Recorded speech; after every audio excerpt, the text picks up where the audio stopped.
10절까지 말씀으로 비전의 사람이라 하는 제목으로 은혜의 말씀 나눕니다. 사실 오늘 청년주의인데 청년이 보통 몇 살을 청년에 그러죠? 18살부터 34살까지 우리 흔히 보고 있습니다. 근데 우린 결혼만 하면 딱 끝나죠. 청년 끝. 아무리 늦게 하든 일찍 하든. 근데 요새는 이제 결혼을 늦게 하는 청년들도 많아서 이제 나이로 청년부를 보통 30살까지를 교회는 청년부로 이렇게 규정하는 때도 있고 그런데 사회에서는 보통 18에서 34살까지입니다. 우리가 흔히 밀레니엄 세대 그랬죠. 밀레니엄 제너레이션 그래서 Y세대로 대변되는 연령층. 그게 1981년생부터 한 96년생까지를 우리가 Y세대, M세대 그러죠. 그리고 이제는 1997년도생부터는 우리가 Z세대라 그럽니다. 그래서 MZ세대 그런데 97년생부터 지금 현재까지 출생하는 자녀들, 세대를 그렇게 보고 있습니다. 근데 요즘 청년들의 세대는 우리 기성세대와 다른 생활 방식과 가치들을 지향하고 있어요. 요새 누가 그러더라고요. 요새 젊은 우리 아이들을 신인류다 이렇게 이야기하기도 합니다. 신인류? 참 그렇게 표현할 정도로 너무 다른 세대라는 의미로 이야기하고 있는 것이죠. 근데 요즘 청년들은 유희형 인간이다 이렇게 얘기합니다. 재미를 추구하는 청년들, 흔히 소확행으로 표현되는 것이죠. 일상 속에서 작지만 확실하게 느낄 수 있는 행복 또는 그런 가치를 추구하는 경향이 소확행으로 표현되는데요. 이게 일종의 그 신조죠. 또 하나는 이 욜로라는 삶의 핵심 가치를 둔다. 욜로는 YOLO 그런데요. You only live once. 오직 인생 한 번뿐이라는 것이죠. 하마터면 그래서 요즘 청년들은 열심히 살 뻔했다. 뭐 이런 이야기 자주 하는 청년들. 우리 기성세대는 목적과 의미를 중요시 여기는데 요즘 청년들은 즐거움과 기쁨, 어떤 함께 친구들과 이야기를 나눌 때 느끼는 즐거움, 오락 같은 활동, 또 어디 놀러 가서 사진을 찍는 것, 새로운 곳을 탐험하는 이런 즐거움으로의 가치를 더 두는 그런 세대가 청년 세대이다 이렇게 이야기합니다. 근데 분명한 여러분 청년의 때는 분명히 미래를 결정하는 시기예요. 그래서 청년의 때를 현존하는 미래라 이렇게 이야기하지요. 청년의 때는 결국 꿈꾸는 시간이라는 거예요. 즉 미래를 설계하고 준비하는 시간이라는 것입니다. 근데 요새는 청년들의 이 특징은 삼포시대. 현실적으로 청년들이 너무 암울하게 표현되고 있거든요. 물론 요즘 출산율이 이제 20만대로 떨어지는 이런 우리가 경험해보지 못한 한국의 지금 출산율이요. 1년에 20만 명 아래로 100만 할 때가 우리의 세대였는데 지금 20만으로 떨어지는 이런 시대에 청년들과 아이들을 보기가 너무 어려운 그런 부분이 보고 더 나아가서는 청년들의 미래가 암울하다는 이야기를 듣게 됩니다. 3포는 결혼, 연애, 출산 이게 3포거든요. 우리 두 분 결혼했으니까 이거 완전히 성공한 것이죠. 그죠? 예전 결혼만 하면 성공한 시대라 그러더라고요. 3포 시대. 7포 시대는 뭐가 7포냐? 네 가지가 더해요. 대인관계, 집, 꿈, 희망 다 버려라. 이런 의미로 7포 시대를 이야기합니다. 근데 여러분 이건 참 우리가 그리스도 안에서 보면 이거 세상과 싸워야 되는 영적 싸움이에요. 분명히 여러분 청년은 미래를 꿈꾸며 계획하는 시기입니다. 아무리 세상이 어렵고 힘들어도 우리 그리스도 안에 사는 청년들은 인생에 있어서 지금을 비전을 세우고 꿈을 가지고 나가는 시간이라는 것입니다. 그리스도 안에 정말 행복한 사람은 바로 꿈을 꾸고 꿈을 펼쳐나가는 인생이 있지요. 가장 불행한 사람은 꿈이 없는 인생이라고 말할 수 있습니다. 그래서 잠언 29장 18절에 보면 묵시가 없으면 백성이 방자에 행하거니와 그랬어요. 묵시가 없으면 즉 비전이 없으면 혼란과 무질서와 방종에 빠진다는 것이에요. 하나님 우리를 이렇게 비전을 주시고 비전으로 살기를 원하시는데요. 오늘 여호수아 갈렙을 통해 우리가 어떻게 비전의 사람이 되는가 또 어떤 사람들이 비전을 품고 나가는가를 생각해 보려고 합니다. 오늘 청년주일이니까 오늘 여기 청년들이 우리에겐 좀 많은 편이에요. 한 20여 명, 15에서 20여 명 지금 저도 출석이나 한 15분 정도 되는 것 같은데요. 나는 청년이 아니다 생각하고 오늘 설교에 별로 상관이 없다라고 생각하는 분들이 있을지 몰라요. 청년주일 설교니까. 근데 여러분 유엔에서 정한 청년 나이 아시죠? 모르시나요? 유엔에서 청년은 1살부터 17세, 17세까지가 미성년자고요. 18세부터 65세까지가 청년입니다. 18세, 65세까지. 그 다음에 66세에서 79세까지가 중년. 그 다음에 80세에서 이제 99세까지가 노년입니다. 노년. 그러니까 유엔은 사회에서 활동하는 시기를 청년이라고 하는 거예요. 그러니까 여기 청년 아닌 분이 몇 분 안 되네요. 여기 차 권사님, 우리 송장님 몇 분 안 되고 다 청년들이. 다 사실. 그러나 또 믿음 안에서 보면 다 청년들이 있죠, 여러분. 그래서 오늘 좀 우리가 어떻게 여호수아 갈렙처럼 비전을 가지고 살아갈 수 있을까를 은혜를 나누는 시간을 가지기 원합니다. 여러분 오늘 이 본문을 우리가 좀 길게 읽었는데요. 이스라엘 백성들이 가나안 땅에 경계에 이르자 하나님은 모세로 하여금 약속의 땅을 정탐하게 합니다. 근데 그 정탐은 12명의 정탐을 뽑아서 한 지파마다 한 명씩이죠. 가나안 땅을 정탐하는데 40일 동안 남쪽으로부터 북쪽에 이르기까지 자세히 살펴보고 돌아오게 하죠. 근데 그들이 돌아올 때는 그 땅에서 난 포도송이 과일들을 어깨에 메고 돌아왔습니다. 그런데 돌아온 후 10사람의 보고와 2사람의 보고가 완전히 다릅니다. 여호수아와 갈렙을 제외한 10사람들은 그 주민들은 크고 강한 자손들이며 그 땅은 좋지 못하고 우리는 그 땅을 정복할 수 없다. 그러니 포기하고 돌아가는 것이 낫다. 이렇게 절망적인 말을 합니다. 그러나 이 2사람 여호수아와 갈렙은 우리가 능히 이길 수 있다. 왜냐하면 하나님이 약속하신 땅이기 때문이다. 우리가 가서 그 땅을 취하자. 그렇게 말하죠. 오늘 우리가 읽은 이 민수기 14장에 보면 많은 백성들은 2사람의 보고보다는 이 10사람의 보고를 듣고 막 아우성치며 통곡하고 절망하는 모습을 볼 수 있습니다. 오늘 그럼에도 불구하고 여호수아 갈렙은 하나님이 기뻐하시면 우린 그 땅을 차지할 수 있습니다. 우린 승리할 수 있습니다. 라고 이렇게 고백합니다. 오늘 이렇게 딱 2갈래로 갈라져. 10명의 비전이 없는 사람. 그야말로 평범한 생존, 보이는 대로 살아가는 생존형 사람이고요. 2사람은 여호수아 갈렙은 비전의 사람이죠. 먼저 비전이 없는 10명을 좀 생각해 보려고 합니다. 사실 하나님이 이미 이스라엘 땅이라는 비전을 주셨어요. 그런 이미 주시겠다고 약속을 몇 번이나 하셨는데 하나님이 주신 이 비전을 그 말씀을 이들은 믿지 않았던 것이죠. 이들이 이제 그 애굽을 떠나서 고생한 이유는 사실 가나안 땅을 들어가려고 사실은 고생하고 지금까지 왔는데 그들은 그 목적을 완전히 잃어버린 것이죠. 그 비전을 잃어버린 것이에요. 그러면서 그 10명이 정탐하고 나서 한 이야기가 자신들은 그들 앞에 메뚜기와 같다. 메뚜기 콤플렉스에 걸립니다. 가나안 사람들은 거대한 대장부들이고 우리 교회 메뚜기 같은 곤충에 불과하다는 이런 보고는 일종의 자학이죠. 자학. 사실 이 10명이 그 약속의 땅을 봤으면 하나님 약속하신 것을 믿고 사실은 하나님 앞에 감사하고 기뻐해야 되는데 그들과 자신을 비교하면서 스스로는 메뚜기 같다 이렇게 이야기한 것입니다. 이게 자학입니다. 사람들은 새로운 일을 시작하기도 전에 자신을 자학하는 것이죠. 여러분 근데 결코 우리는 메뚜기가 아닙니다. 여러분 우리가 어떤 일을 만나도 상황은 아무리 힘들어도 여전히 우리는 하나님의 자녀들이지요. 우리가 사실 어려운 환경을 만나면 이렇게 쉽게 좌절하죠. 좌절하면서 그 마음에 정말 하나님의 약속을 믿지 않으면 이렇게 좌절하면서 자학하게 됩니다. 근데 여러분 우리가 꼭 기억해야 돼요. 아무리 환경이 어려도 우리의 신분은 바뀌지 않아요. 환경이 아무리 어려도 우리는 하나님의 자녀들이라는 것이에요. 눈앞에 있는 곤충이나 메뚜기가 아니에요. 근데 우리가 이 어려운 현실을 만나면 이렇게 우리도 모르게 자학한 우리 자신들을 발견할 때가 있죠. 그래서 여러분 그리스도 안에서는 우리 자신을 바라볼 때 절대 자학해서는 안 됩니다. 자학하면 제일 반기는 대상이 있는데 사탄이 제일 반기죠, 여러분.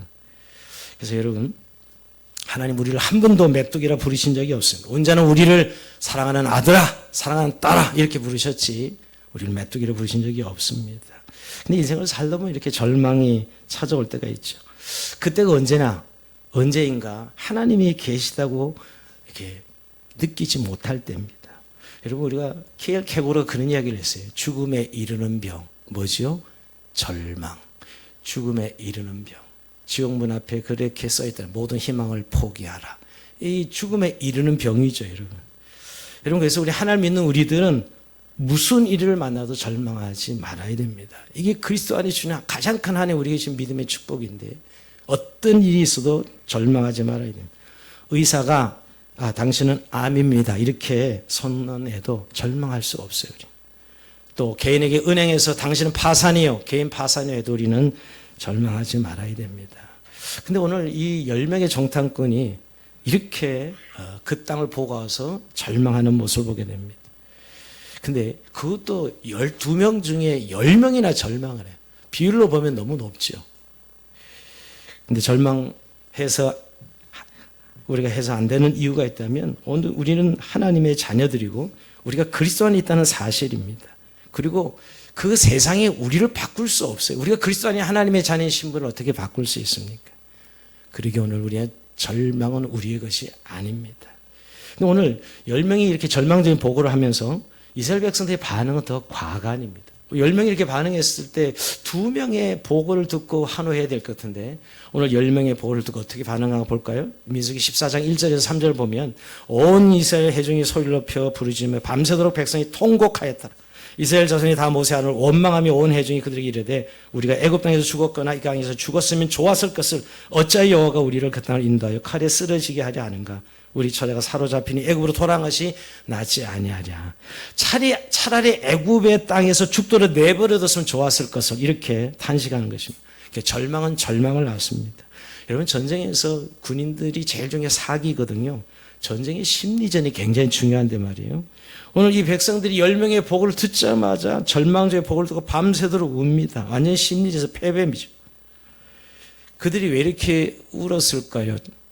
처절한 절망에 밀려왔기 때문이죠. 모든 꿈이 다 산산조각이 나고 그렇게 큰 가시를 들고 하는데 아무도 기뻐하지 않고 절망합니다.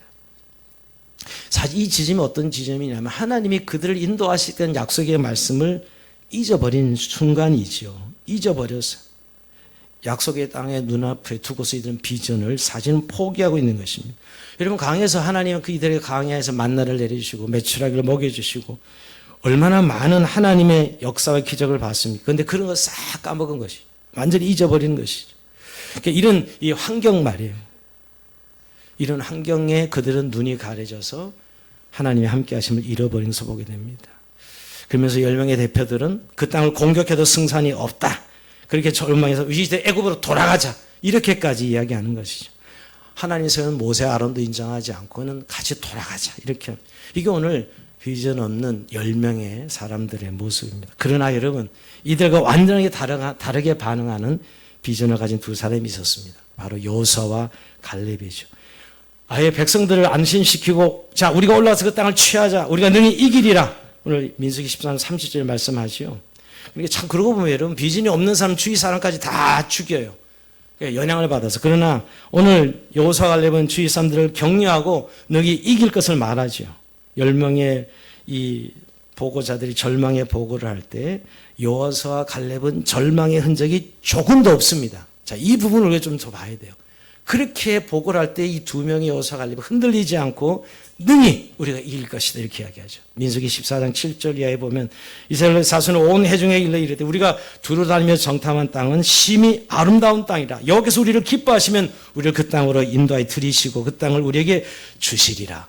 와, 그 약속 그대로 그는 그대로 다시 한번 이렇게 고백하는 이 여호수아 갈렙을 보게 됩니다. 여러분 심히 아름다운 땅 이렇게 보고합니다. 그들의 마음에는 절망이나 근심과 걱정이 아닌 부드러운 바람이 불었고 아름다움이 보였습니다. 그들의 귀에는 아름다운 선율이 흐르고 있었습니다. 여호수아 갈렙은 담대하게 그 땅은 우리 땅이라 그 땅의 백성을 두려워하지 말라. 그들은 우리의 먹이라. 옛날 개혁 성경에 우리의 밥이라 그랬죠. 오늘 개혁 개정성에 먹이라 번역을 바꿨는데요. 여러분 오늘 이 여호수아 갈렙의 비전의 사람은 상황은 똑같은 상황을 봤지만 그들은 하나의 약속의 말씀을 가지고 그 땅을 봤던 거예요. 그러니까 비전의 사람은 약속의 말씀을 붙들고 봤던 것이죠. 그러니 그 현실을 뛰어넘을 수 있는 믿음의 고백을 할 수 있었던 것입니다. 오늘 여호수아 갈렙은 오직 하나님께 시선을 고정하고 그가 하신 약속의 말씀을 기억하고 그 땅을 본 것입니다. 역시 믿음의 사람은 다르죠. 그래서 전진하자라고 이야기합니다. 여러분 이런 의미에서 여러분 10대 2거든요. 어떻게 보면 10명이 여론적으로 보면 다수죠. 다수인데 우리가 다수로 가는 길을 따라가면 비전을 잃어버릴 경우가 참 많습니다. 지금 민주주의는 다수의 길을 가는 거잖아요. 여론이 곧 정의입니다. 민주주의는. 그러나 하나님의 사람들은 비전을 따라가요. 여론을 따라갈 수 없어요. 오늘 만약 10명과 2명 다수로 따졌다면 당연히 10명이 선택한 길이 정의겠죠. 그러나 하나님이 말씀하신 것이 정의가 되어야 된다는 사실. 우리가 지금 그런 일로 참 어려운 시대를 살아가고 있어요. 여러분, 다른 사람이 다 간다고 해도 그 길이 하나님이 원하시는 길이 아니면 가지 않아야 되거든요. 오늘 우리 그리스도인이 가장 많이 싸우는 싸움이 이 싸움일 것입니다. 여러분, 오늘 우리가 다른 사람의 시선을 무시하지 못하고 그 시선대로 그냥 다 같이 가는 이 세상의 흐름이 있습니다. 다른 사람의 어떤 세상의 기준, 여론이 정해지면 그걸 다 따라가야 되는 어떤 그런 흐름이 우리 이 세상 가운데 있다는 사실이죠. 여러분, 그리스도는 그것을 정말 거절하고 그 연을 따라가지 아니하고 하나님이 원하신, 하나님 말씀하신 길을 따라가야 되는 것이죠. 그래서 너희는 이 세대를 본받지 말라라고 로마서 12장 2절에 말씀했습니다. 이 세상의 다수, 연원을 따라가는 것.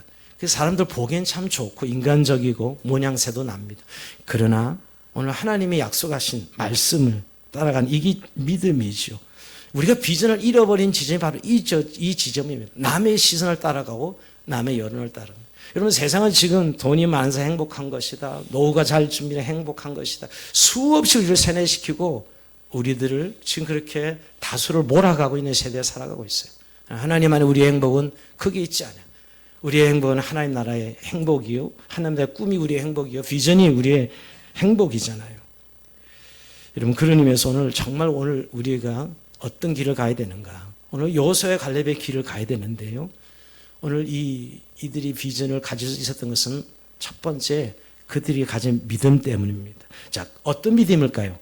갈렙과 여호수아가 했던 믿음은 하나님의 약속의 말씀을 붙드는 사람들이었어요. 하나님께서 이 땅을 주시겠다는 약속을 그들은 믿었던 것이죠.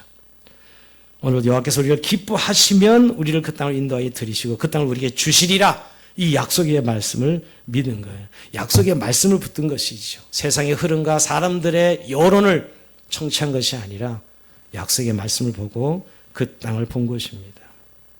사실 이들은 특별한 사람들이 아닙니다. 초능력을 행하는 사람들도 아니고 천재도 아니고 학력도 높지도 않습니다. 그러나 그들이 가진 것은 하나님이 약속하셨다는 사실과 그 하나님이 지금도 자신들과 함께 하신다는 사실을 믿은 것이죠. 그 약속의 말씀을 믿고 지금도 그 하나님께서 자신들과 함께 하신 사실을 믿고 그 땅을 본 것이에요. 그리에 비전을 놓치지 않고 능히 우리는 이기리라 라고 고백할 수 있었던 것이죠. 우리가 어떤 현실을 보면서 절망에 몰려오더라도 우리가 놓치지 말아야 될 것은 하나님의 약속의 말씀과 그리고 그 하나님이 지금도 우리와 함께 하시는 사실을 믿는 것입니다.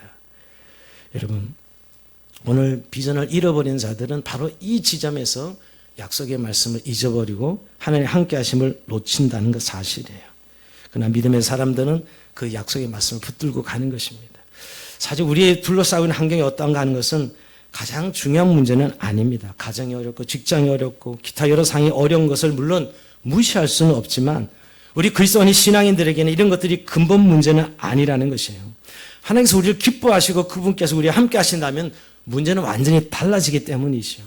여러분, 어제까지 나를 인도하신 하나님 오늘도 나를 인도하실 것을 믿는다면 저도 오늘 우리의 보이는 현실에 우리가 함몰되지 않고 약속의 말씀을 기억하고 여전히 비전을 따라 갈 수 있다는 사실을 성경은 말씀하고 있습니다. 그래서 여러분, 우리가 이런 의미에서 믿음이 얼마나 중요한지 모릅니다. 여러분, 그리스도인의 믿음 놓치면 다 놓치는 것입니다.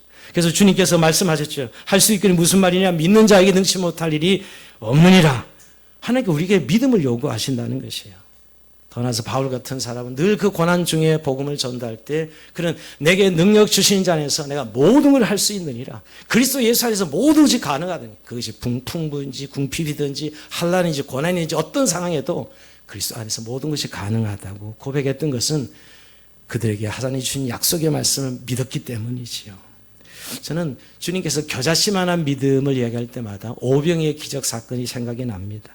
그 작은 것이지만 그게 믿음이 있을 때는 생명력이 있죠. 어린 소녀가 예수님 앞에 놓은 것은 물고기 2마리와 보리떡 5개 한 아이의 도시락이었습니다. 그때 물고기는 옵사론이라는 것인데요.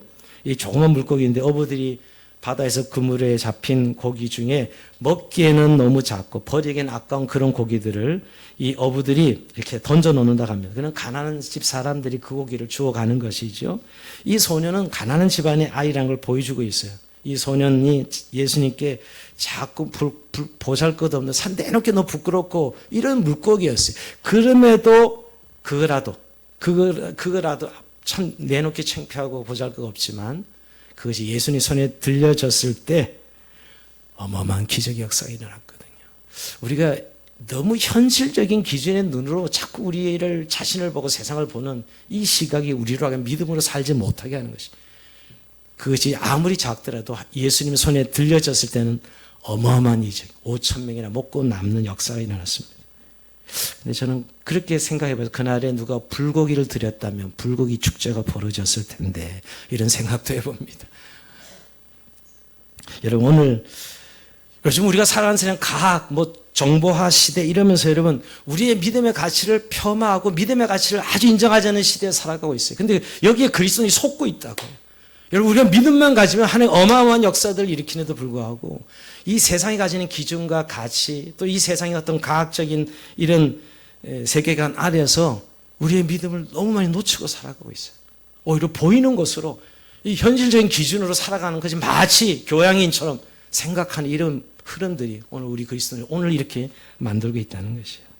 여러분, 정말 그럴 때 우리의 인생은 낭비되고 있는 것이에요. 믿음으로 살지 못하는 낭비되고 있는 것이에요. 하나님 내게 주신 매일매일의 기회인데 그것을 불평으로, 자학으로, 열등감으로 낭비하지 말아야 됩니다. 우리가 순간순간 약속의 말씀을 붙들고 비전을 한 걸 한 건 내릴 때 우리에게 하나님이 그 꿈을 이루어 가시는 것이죠. 여러분, 나를 메뚜기처럼 느끼게 하는 그 어떤 것이 있다면 그 자리에다 다시 비전을 다시 붙드십시오. 그렇다면 그 내용은 우리의 밥이 될 것이, 우리의 먹이가 될 것입니다. 비전을 다시 한번 새롭게 가지는 이 아침 시간 되길 주님을 축복합니다. 그리고 여러분, 두 번째 이들이 가진 중요한 내용은 긍정적인 사고였습니다. 여러분, 부정적 사고, 긍정적 사고 이렇게 나눠보면 역사에 큰 발자취를 남긴 사람들 가운데 부정적 사고를 했던 사람은 없습니다. 여러분. 부정적 사고를 했던 공동체가 역사에 긍정적 기여를 했다는 얘기를 들어본 일이 있습니까? 여러분, 부정적 사고는 아주 유해해요. 공동체의 패배주의라는 악 영향을 미칩니다. 부정적인 사고는 개인의 용기를 꺾어버리고 사람들을 좌절시키죠. 오늘도 여러분 이 10명의 보고에는 아주 부정적인 보고입니다. 그 함께 올랐던 사람들이 우리 능히 올라가서 그 백성 치지 못하리라. 그들은 우리보다 강하니라. 이렇게 지금 그 정탐한 땅을 악평하에 이르되 우리가 두루다니 정탐한 그 거짓을 삼키는 땅이요. 거기서 본 모든 백성은 신장이 장대한 자들이며 그래서 네피림이 후손의 안악자의 거인들로 보았나니 우리는 스스로 보기에도 메뚜기 같으니 그들이 보기에도 그가 같을 것이다. 이렇게까지 완전히 부정적인 사고에 또 부정하고 있는, 부정적인 생각이 딱 들면 꼬리를 물고 지금 완전히 망가지는 수준까지 갑니다. 근데 여러분, 오늘 여호수아 갈렙은 뭐예요? 그 땅은 아름다운 땅이라. 사실 다 같은 땅 봤거든요. 같은 땅을 정찰했어요. 근데 왜 이렇게 보고가 다른 것이에요? 그들의 사고방식. 그들이 보는 눈이 달랐던 것이. 사고방식이 달랐던 겁니다. 소위 관점의 차이가 이렇게 큰 견해의 차이를 가져온 것입니다. 여러분, 이러면서 긍정적인 시각으로 보느냐, 부정적인 시각으로 보느냐는 우리가 너무너무 중요합니다. 우리가 컵에 물이 있으면, 이 반밖에 없네. 이렇게 표현하는 사람이 있고, 아직 반춤이나 있네. 여러분, 똑같이 물에 똑같은 양을 이야기하지만 너무너무 다른 시각이죠. 반이나 있네 하는 사람과 반밖에 없네 하는 사람과 너무너무 다릅니다. 아주 뉘앙스가 다르죠. 그리고 유대인들은 그래서 자녀 교육을 할 때 이 긍정적인 사고를 무진장 강조합니다. 특히 다윗과 골리앗의 싸움을 종종 인용할 때 이스라엘 사람들은 골리앗이 물리치기에 너무 큰 사람이다. 너무 기골이 장대하고 도저히 우리 물리칠 수 없다. 그래서 감히 떨며 정하지 못하죠. 그러나 다윗은 어떻게 생각했냐? 돌팔매질 한 때 다윗의 몸집이 너무 커서 돌팔매질 이 돌이 빗나가지 않을 것이다. 이렇게 생각했다는 거예요, 다윗은. 그래서 그 골리앗에게 이 물맷돌을 던질 수 있었다는 것이죠. 어떻게 보느냐, 어떻게 출발하냐 이렇게 다릅니다. 제가 예전 책에 본 내용이지만 아프리카의 어느 회사, 구두 회사였는데 아프리카 오지 국가의 시장 조사에서 조사팀을 파견했습니다. 그러니까 조사팀들은 여러 가지 상반된 결과를 해서 보고했는데 한 팀은 이렇게 보고합니다. 시장성 전무. 그날에는 아무도 구두를 신고 다니는 사람이 없음. 이렇게 보고합니다. 근데 다른 한 팀은 어디예요? 시장성 무한대. 그 나라의 모든 사람들에게 구두를 신길 수가 있음. 이렇게 보고했다고 합니다. 여러분, 얼마나 다른 사고방식이에요. 시장성이 무한하다고 보고한 팀은 가능성을 통해서 사고한 것이지요. 여러분, 이걸 우리가 흔히 가능성의 사고방식이 있는데요. 항상 비관주의자들은 보이는 대로 믿는 사람들이에요. 다시 한번, 이 비관주의자는 보이는 대로 믿는 사람이고, 낙관주의자는 믿는 대로 보는 것이에요. 근데 항상 이 비관주의자들은 자기가 보이는 대로 그냥 믿어버리죠. 낙관주의자들은 믿는 대로 보는 것입니다. 다시 말하면 이런 비전을 가지고 보는 사람, 비관주의자는 항상 문제를 과장하죠. 문제를 제시하면 문제는 진짜 큰 문제가 돼요. 10명의 정탐꾼들이 얼마나 과장된 보고를 합니까? 거미를 삼켜 버릴 나쁜 땅, 악평할 뿐만 아니라 거기엔 거대한 이 네피림들이 있다. 우리는 메뚜기 같아 싸울 수가 없다. 이렇게 그들은 이 문제를 과장해요. 문제를. 그러나 여러분, 낙관주의는 반대로 비전을 과장하죠. 비전을 과장해요. 비전은 아무리 과장해도 손해가 날 일이 없습니다. 비록 호랑이를 그리다가 결국은 토끼밖에 못 그릴 수도 있지만 그래도 무언가를 성취하는 것이죠. 그러나 여러분, 문제를 과장해서는 아무것도 유익이 없습니다. 여러분, 여호수아 갈렙이 어떻게 보고하죠? 여호와께서 우리를 기뻐하시면 우리를 그 땅을 인도해 드리시고 그 땅을 우리에게 주시리라. 여러분, 이렇게 보고하는 것 메뚜기 같다는 것과는 완전히 다른 보고죠. 여러분, 그런 의미에서 우리는 실패를 두려워하여 아무것도 하지 못한 인생이 되기보다는 차라리 위대한 일을 시도하다가 실패하는 사람이 돼야 될 것입니다. 여러분, 시도하다가 이루지 못하는 것은 실패가 아니에요. 과정일 뿐이죠. 그러나 아예 시도하지 못하고 문제만 가장하는 사람들은 아무것도 못하는 것이에요. 문제 속에 빠지는 사람들은 아무것도 남길 수가 없습니다. 여러분, 오늘 늘 현실에 부딪혀보면 내가 문제 안에 지금 계속 문제를 가장해서 아무것도 못하고 있는지, 아니면 오늘도 하나님 주신 비전을 가장해서 그 비전을 비록 내가 지금 할 것이 아무것도 없고 너무 적은 것이면 그것을 시도하고 있는지, 오늘 여러분 이 2명과 10명의 보고에서 우리는 살펴볼 수 있습니다. 이 아침 다시 한번 여러분, 하나님께 우리에게 주신 무한대의 가능성, 믿음의 가능성을 가지고 시도할 수 있는 저 여러분 삶이 되길 주의 이름으로 축원드립니다. 말씀을 마무리하면서 여러분, 비전은 하나님께로 도는 것입니다. 비전과 야망의 차이를 구별한다면 하나님께로 오는 비전이고요, 내 욕망에서 오는 것은 야망이죠. 야심이지요. 이걸 혼돈하면 안 됩니다. 금방 우리가 분별할 수 있습니다. 하나님께로 도는 건 비전입니다. 왜냐하면 하나님이 비전이 근원이 되시기 때문이죠. 야고보서 1장 17절에 보면 여러분, 온갖 좋은 은사와 온전한 선물이 다 위로부터 빛들의 아버지께로 내려오나니, 그렇게 말씀하고 있습니다. 좋은 다 하나님께로 오는 것들입니다. 여러분, 이런 비전을 따라 살아가는 사람들이 다 성경에 성공했던 인물들입니다. 여러분, 성경에 수많은 비전의 인물들을 보면 여러분, 노아 같은 사람은 120년 동안 방주를 짓죠. 말도 안 되는, 비 한 번 없는 땅에 하나님 약속의 말씀을 믿고 방주를 짓는, 그래서 방주를 지어서 그는 8가정 온 식구가 구원받는 그런 하나님의 나라의 비전을 성취합니다. 여러분, 아브라함도 마찬가지예요. 그게 자기 씨를 통해 민족이 이루어지며 자기 씨를 통해 천하 만민의 복을 얻는 비전이 있었어요. 그러기엔 자식이 있어야 되는데 100년 동안 자기 씨를 통해 여러분 이삭을 얻을까 100세에 얻잖아요. 여러분, 100년이나 기다린 시간, 오랜 시간이 기다려서 이스라엘 민족이라는 씨가 되고, 이러면 2000년 후에 예수님이 그 천하 만민의 씨로 오시지 않습니까? 이 비전을 그는 너무 먼 미래처럼 믿고 기다렸던 사람이죠. 그게 바로 하나님 사람들의 비전의 사람들의 모습입니다. 모세는 광야에서 양을 치다가 80세에 하나님께서 민족을 구출하는 음성을 듣고 동족을 구출하는 비전을 성취합니다. 여호수아는 여러분 가나안 땅의 이 정복과 분배를 통해서 하나님의 나라의 꿈을 이루죠. 여러분, 다윗 같은 사람은 그가 처음에 사울의 칼날을 피해서 수없이 도망자의 길을 15년 동안 걸어가지만 결국 하나님이 기름 부으신 왕이라는 사실을 믿고 그는 한 걸음 걸어갔을 때 이스라엘 하나님 마음에 합한 왕이라는 이름을 얻게 되고 그는 성전 건축의 비전을 이룹니다. 우리가 특히 느헤미야 같은 사람은 더 말할 없습니다. 성벽 재건이라는 꿈을 이루죠. 그는 사실 호화스러운 이방 땅에서 안락한 왕궁 생활을 할 수 있는 사람이었으나 포기하고 왕의 허락을 받아서 예루살렘의 성벽을 쌓게 떠나죠. 무너진 성벽을 재건하는 비전을 이룹니다. 여러분, 오늘 우리의 삶에 이렇게 성경 인물들을 통해서 말씀하시는 건 뭘까요? 우리를 이 세상에 내동기에 쳐서 버려진 존재들이 아니라 하나님의 목적에 따라 하나님 나라 꿈을 우리에게 주시고 그 비전을 이루라고 이 땅에 우리를 세우셨다는 사실을 기억해야 돼요. 아무리 현실이 어렵게 힘들어도 그 어렵게 힘든 현실 속에서 결국 우리를 하나님의 나라의 꿈을 세워주셨다는 것입니다. 저는 이 세상의 최고의 비전 메이커는 예수님이시라고 믿습니다. 여러분 12제자에게 모든 족속으로 제자를 삼으라는 비전을 주시죠. 즉 하나님 나라의 비전입니다. 우리가 그래서 이 비전을 가지고 있는데 여러분 이 비전이 사실 상식적으로 가능한 것이었어요.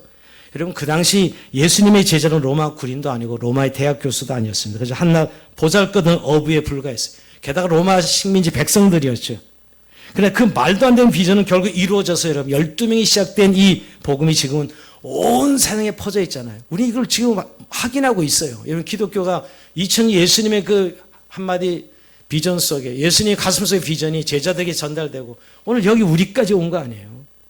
가장 이 확실하게 우리가 확인할 수 있는 거 아니겠어요? 온 민족, 온 세상 모든 족속에게 하나님 나라를 선포하고 제자 삼으라는 이 비전 말이에요. 여러분 여전히 우리가 이 비전을 가지고 살아가는 하나님 백성들의 사실이죠. 그래서 저는 늘 베드로를 생각해 봐요. 베드로가 만약 예수님을 만나지 않았다면 어떤 인생을 살았을까? 그저 별별 없는 어부 인생으로 맞춰졌을 거예요. 평소에 물고기만 잡다가 인생을 정리했을 것이에요. 그러나 예수님을 만나고 난 후에 그는 초대기를 끄는 기둥으로 으뜩 서게 되고 수많은 핍박과 박해 속에도 복음을 전하는 영적 거장으로 남게 됩니다. 여러분 비전은 그냥 있으면 좋고 없으면 이 정도 아닙니다. 비전을 따라 인생을 결정져요. 이 비전이 있는 인생은 하나님 이 탁월한 인생으로 하나님의 사람들로 만든다는 것이죠. 그러나 여러분 비전이 없는 인생은 어쩔 수 없이 생존으로 사나마나한 인생으로 전락한다는 것이. 오늘 주님이 비전의 사람이었고 그 비전을 주시는 분입니다. 여러분 오늘 지난주에 성령 강림 주님 성령이 임하신 이유는 우리에게 하나님께서 꿈을 주고 비전을 주시기에 성령이 교회 강림하셨고요. 교회는 꿈을 파는 가게고요. 우리 그리스도인 이 땅에서 그 하나님의 꿈을 매일매일 성취 이루어가는 사람들은 사실입니다. 우리 청년들이요. 오늘 여호수아 갈렙처럼 하나님 말씀을 듣고 일어나기를 주의 이름으로 축복합니다.